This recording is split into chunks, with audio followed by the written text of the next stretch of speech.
What's going on, everyone? Michael here again. So, we are about a week since the release of Scarlet and Violet base set, and I wanted to go over a few things. First thing we're going to talk about in this video, we're going to talk about the prices, and more specifically the singles, because sealed products, you know what? It's still product. It's actually staying consistent right around the 125, 130 mark for a booster box. So that's kind of nice to not see it drop a whole bunch after release. So that's nice. But let's go ahead and talk about the singles. Now, very obviously, the single prices are just tanking. They're being brought down from pre-release. One of the, if not the biggest culprit of this is the Miriam. Everyone, and I don't know if maybe the Japanese set had something to do with this, but people were just FOMOing out of their asses about this. They thought this card, I mean, $230. That's how much it was selling pre-release. That's insane, especially because now the card's $80. $80 for this card. Now, it's a prime example of why you do not buy singles pre-release. And honestly, it's better you don't even buy it the first week that it's released. You know, it's at 80 now.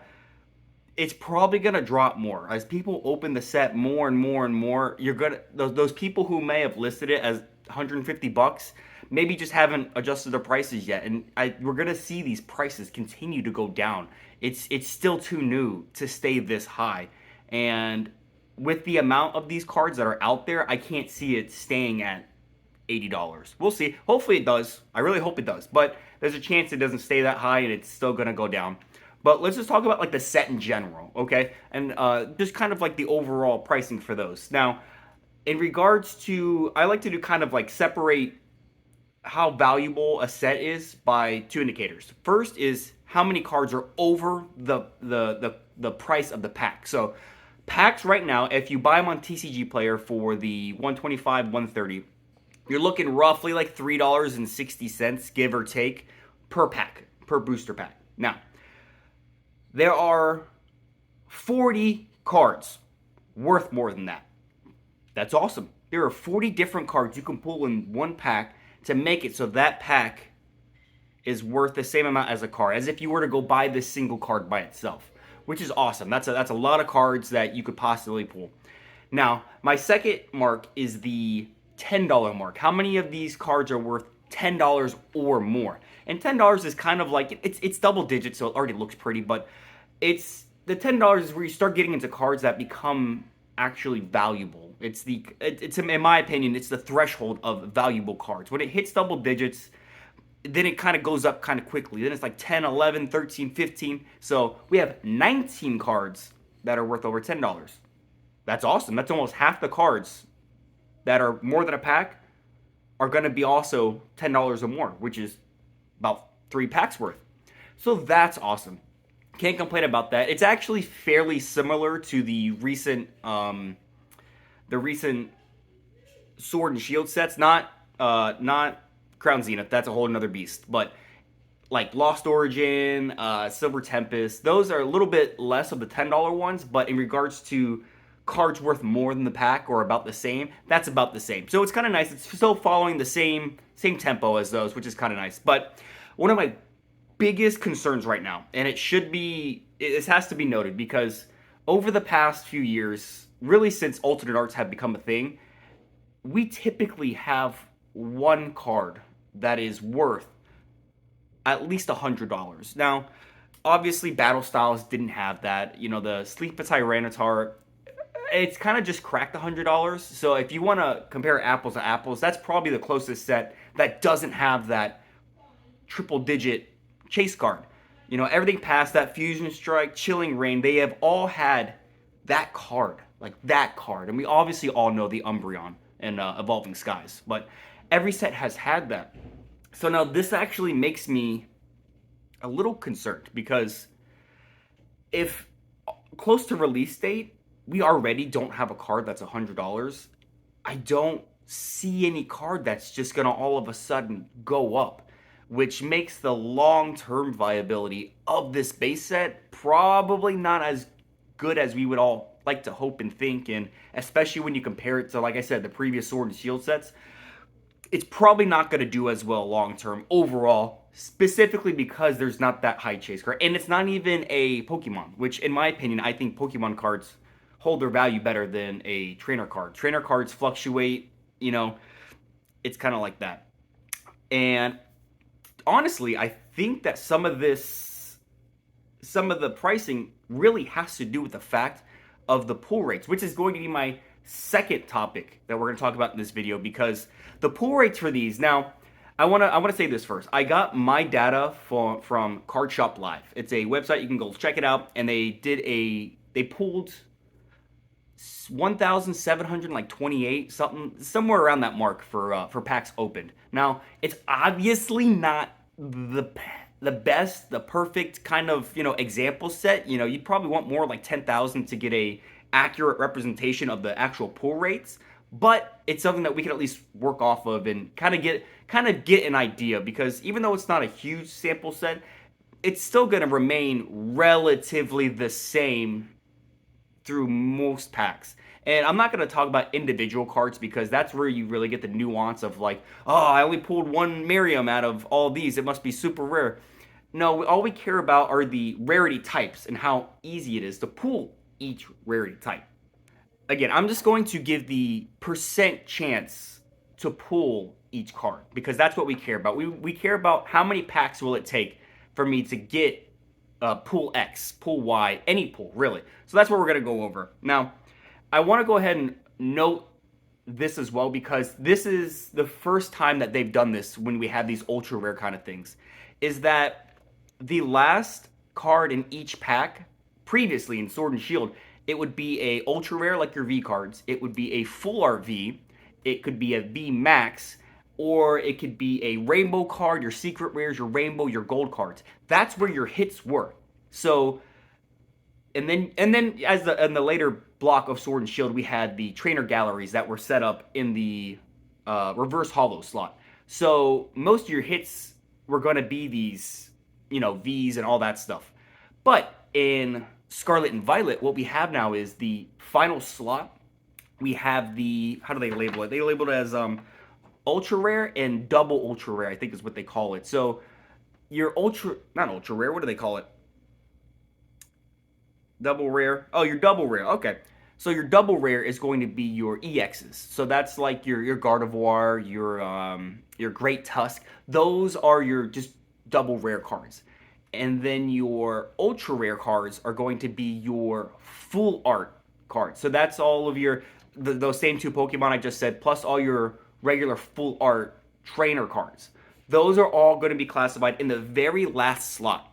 Okay? Now, in this set, the second to last slot is where we get the illustration rare. Now, it's pretty much like a gallery of a sort, right? It's pretty much a trainer gallery. But what they've done now is that they have included the gold cards into this second to last card slot. So it's pretty much, so what we're going to see now is normally we would classify hits on how many back end hits you're going to get, so how many V's and all that stuff. And those cards, those hits in the back are going to be less because we have one less rarity in that slot, if that makes sense. Because the secret or hyper rares are now going to be in the second to last slot with the illustration and special illustration rares. So I want to go ahead and point that out, because I am going to separate the two on what percent you should expect from each slot. And we'll go ahead and start with that. So we'll start with the final card you're going to get. So your double rares and your ultra rares. Now, you are expected to get, let's see, 1 out of every 5 packs. So at 1 out of every 5 packs, you're expected to get a EX or a full art card, whether it's a full art Pokemon or full art trainer. 1 out of every 5 packs. Now, when it comes to the second to last slot, which is again your illustration rare, your special illustration rare, and your secret hyper rares, you're expected to get a pull from there 1 out of every 8 packs. So that's kind of low. Well, not really. I like to think of these all in regards to a booster box. When you say one out of every 8 packs, it doesn't sound like a lot. But all these trainer galleries, they were going, you're getting maybe 3 or 4 a box. And at 8, you're looking at what, 32 would be 4? So you're looking at roughly around 4.5 of the second to last slot, the special illustration, all those.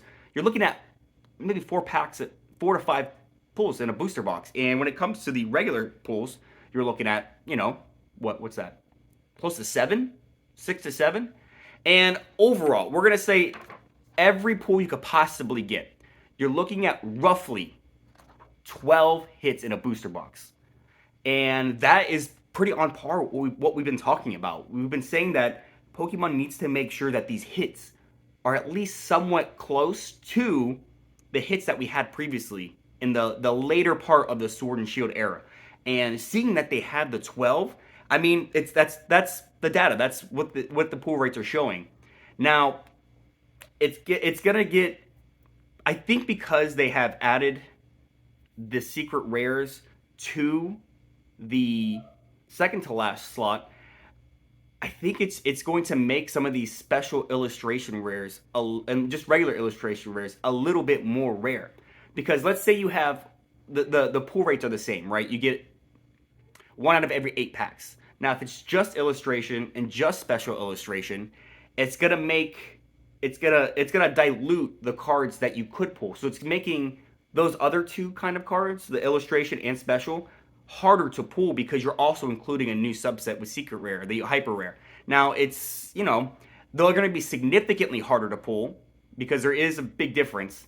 But it's going to make just even those, and I think that's why right now we're seeing these illustration rares still be $3. Our trainer gallery cards in the previous sets, unless it was like a Pikachu, a Gengar, Snort, Charizard, unless it was one of those types of Pokemon, it was going for less than $3. It was a lot of them were going for just about $1.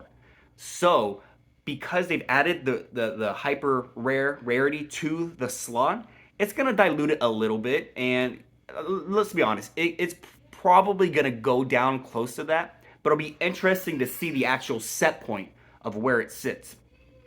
Now, because we're taking the secret rares out of that last slot, the EXs and full arts now are becoming more common. And we're seeing that with the Miriam and a lot of these, even the higher end cards. There's no, when you see a high end card and a real rare card, when you go on TCG Player, you want to see like 30 or 40. And I think the Miriam did have about 40, which again is why it's one of the higher priced cards. But then I think some of the gold cards and even the Koraidon, some of those, I mean, they're $50 cards and there's almost 100 listed. I mean, the fact that there's 100 of them out there a week after release, there's just so many of these cards. They're just not as special as they were because now there's more of them.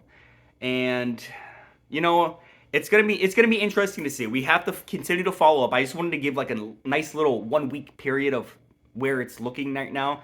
And in regards to pull rates, it's great. Pull rates are great. People are pulling cards left and right, and they're enjoying them. If you're looking for the price of the cards itself, if you're a single seller, it's gonna be rough. You're probably not gonna be able to sell these for very much. You're gonna make a little bit here and there. Sealed product prices are great. I'm glad to see it not tank because as one thing, if you invest, is you hate to see the product tank because that kind of is the indication that it's an overprint. But because it's not, it's sitting right around where it's pre-selling at. That's awesome. I love it. If you found the video interesting, helpful at all, please give it a like, thumbs up, leave a comment. Let me know. Again, I've asked you this like 17 times, but let me know what you think of this set. Do you like these cards? Is it a set you think is going to do well long term? Seeing the pull rates are great, but the cards and the prices tell me that maybe it's not going to be one of their better sets, at least recently. So we'll have to see. It'll be interesting. Let me know again what you think. And I appreciate you all for watching. I hope you have a great day.